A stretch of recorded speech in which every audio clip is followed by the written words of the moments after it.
What can we do to stop the theft of our election? I've told you, power is in the hands of the people. To rig an election, you must control a critical mass. The political establishment today does not control any political mass. It is the mass that controls its own destiny.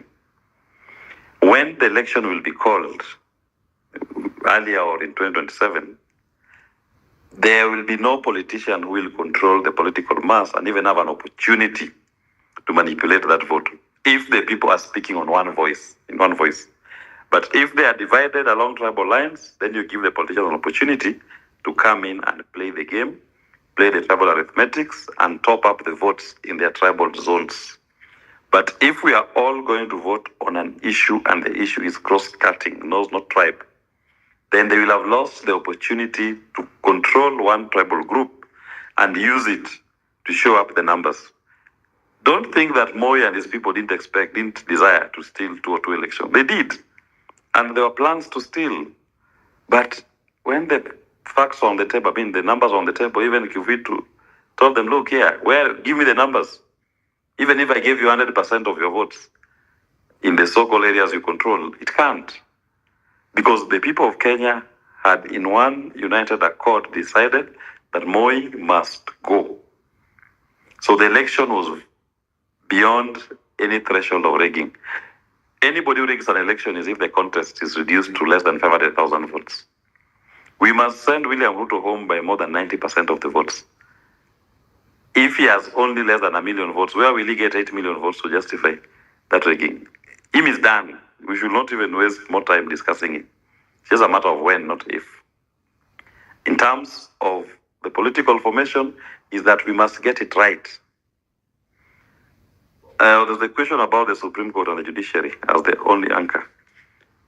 This is the kind of a fight that you don't look towards any other institution to finish it for you.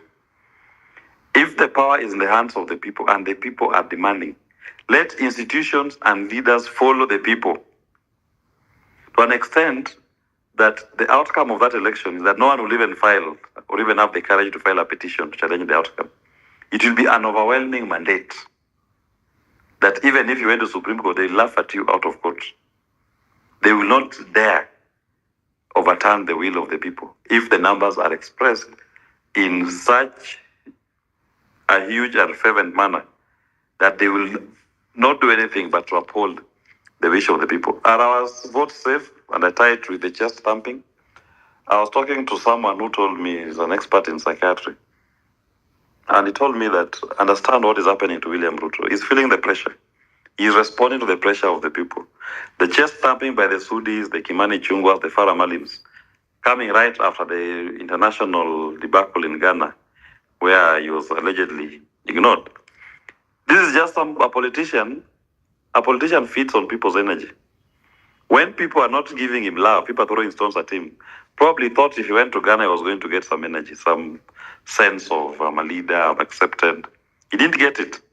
So taking him to Rift Valley was part of trying to pump him, give him some sense that the people love you and we can speak the way we are speaking, speak Kifua, just to boost his ego.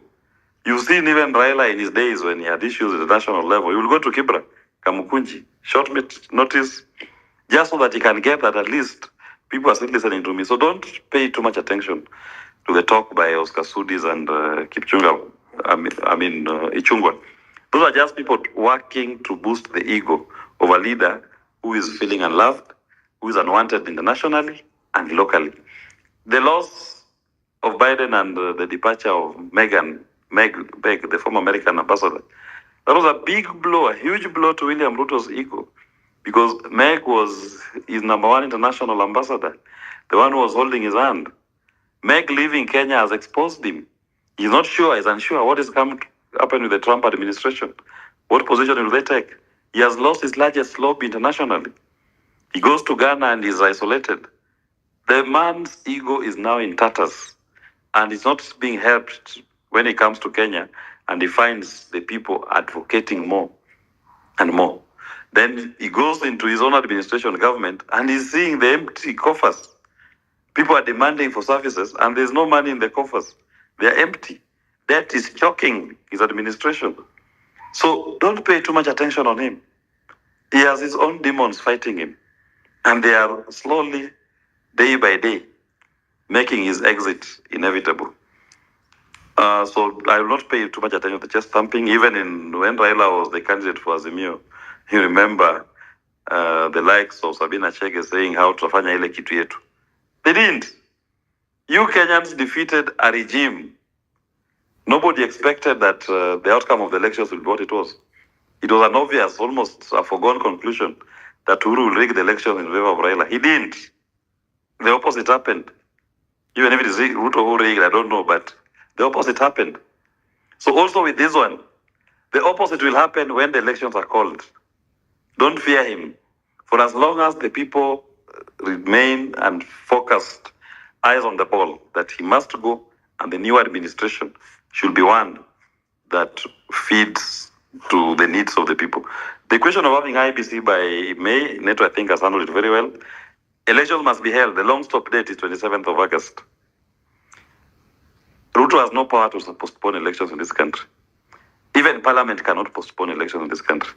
If you want to postpone elections and delay that election date, you must go back to the people of Kenya in a referendum and have the people amend the constitution to change that date.